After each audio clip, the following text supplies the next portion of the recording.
History remembers kings and queens, conquerors and tyrants, the rise of empires and their ruin.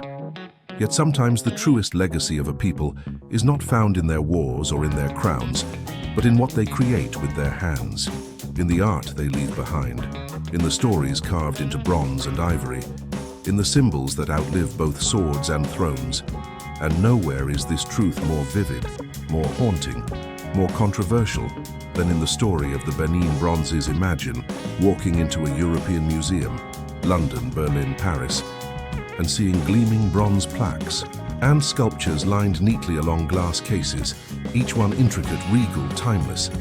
Depictions of kings, warriors, courtiers, gods and animals, their faces frozen in expressions of dignity and power.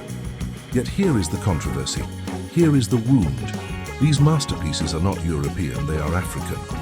Born of the royal court of Benin, in what is now Nigeria, centuries before the Europeans who later plundered them could even imagine such artistry, and the very presence of these bronzes in foreign halls is itself a story of violence, colonial theft, and unresolved history. The Benin bronzes are not just art. They are power, they are memory, they are testimony. They are proof that Africa was never the dark, primitive land colonial propaganda painted it to be. They are proof that the Kingdom of Benin was sophisticated, advanced, wealthy, and fiercely proud long before European ships arrived on its shores, and the fact that they were looted in one of the most brutal acts of imperial conquest only sharpens their mystery and their meaning. But let us begin where it truly began, in the heart of the forest kingdom of Benin centuries ago, where the Oba, the king, ruled not just as a monarch, but as a divine figure. The living bridge between the human and the spiritual, his court a place of grandeur, his palace adorned with walls and pillars and shrines, and covering these walls were plaques of bronze, hundreds upon hundreds of them, each one cast by the guild of bronze casters, men whose skills were sacred, their secrets guarded. Their duty to eternalize the Oba-as reign and the kingdom as greatness in metal that would not perish. To walk into the Benin palace in its glory was to walk into history itself. The walls shone with scenes of ritual, of war, of processions, of ceremonies, of Portuguese traders arriving with coral beads and guns, of leopard hunters, of warriors bearing spears and swords, of queens and attendants, of the Oba himself towering, always larger than others, always the axis of the world. These plaques were not mere decoration, they were archives, they were chronicles. They were the kingdom's history told not in parchment or fragile ink but in bronze. And here lies a mystery. How did the Benin casters centuries ago master the lost wax technique? A method so advanced it astonished Europeans who first saw it. How did they achieve such precision, such expression, such technical brilliance when Europeans had assumed Africans incapable of anything beyond crude craft? The truth is uncomfortable for colonial pride. The Benin bronzes prove that Africa was a center of innovation, that African kingdoms possessed sophistication, artistry, and wealth rivaling any on earth. Yet, art is never just art. In Benin, it was power. The bronzes were controlled by the Oba, created for the Oba, and guarded within his palace. No subject could commission such works, for to cast in bronze was to cast authority itself. Every plaque reinforced the Oba's divine mandate. Every mask of ivory worn in ritual proclaimed his sacred bond with ancestors. Every leopard cast in bronze reminded the people of the Oba's strength. For in Benin, the leopard was the king of the forest, just as the Oba was the king of men. And the art carried mystery too. Masks of ivory with serene faces, inlaid with iron and brass. Masks said to embody Queen Idea, the mother of Oba Esigi, who ruled in the 16th century, masks that were worn not on the face, but at the waist during ceremonies, symbols of protection, of wisdom, of victory. Yet also reminders that behind the bronzes lay layers of spiritual meaning. Outsiders could never fully grasp, because to the people of Benin, art was not lifeless. It was alive, it was sacred, it was binding. But this brilliance could not remain untouched by the world beyond the forests. By the 15th century, the Portuguese arrived, sailing their ships into West African waters, bringing guns, cloth, and beads, eager for ivory, pepper, and later slaves. And in Benin, they found a kingdom organized, powerful, not desperate for trade, but confident enough to negotiate on equal footing. The bronzes themselves record these encounters. Portuguese men with their long noses, their hats, their crosses, etched into plaques beside Benin warriors, a mingling of two worlds long before colonial conquest would turn violent. For centuries, Benin held its ground, trading but not conquered, proud and strong, its art flourishing, its kings ruling with iron ritual and divine claim. But the 19th century brought storms, as European hunger for Africa deepened, as the so-called scramble for Africa turned kingdoms into targets. And for Benin, the breaking point came in 1897, in what is still remembered with grief and rage: the British punitive expedition. The official story, as told by the British, was simple.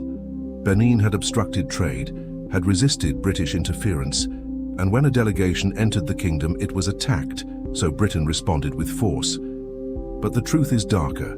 The British came hungry for control, greedy for ivory and palm oil, resentful that Benin resisted being reduced to a pawn of empire.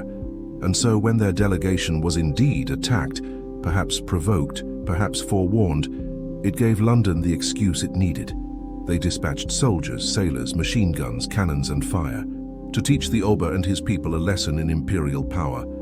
The lesson was massacre, the lesson was plunder, the lesson was erasure. British troops stormed Benin, they burned the palace, they set the city aflame, they slaughtered indiscriminately, they shattered a civilization's heart.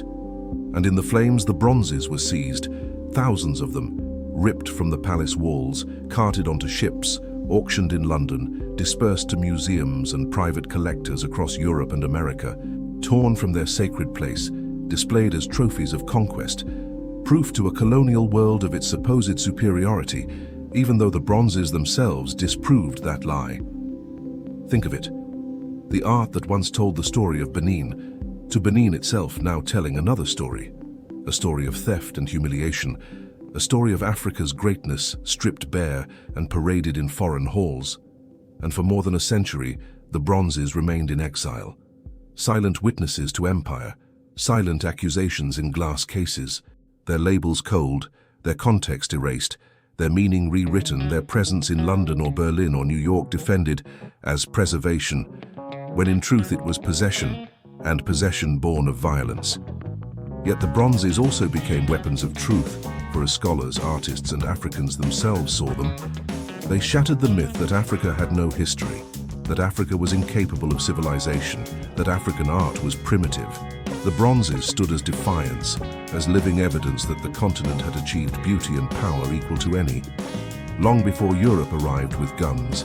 And in that way, the very loot that was meant to humiliate became proof of Africa, its greatness, turning the colonial lie back upon itself.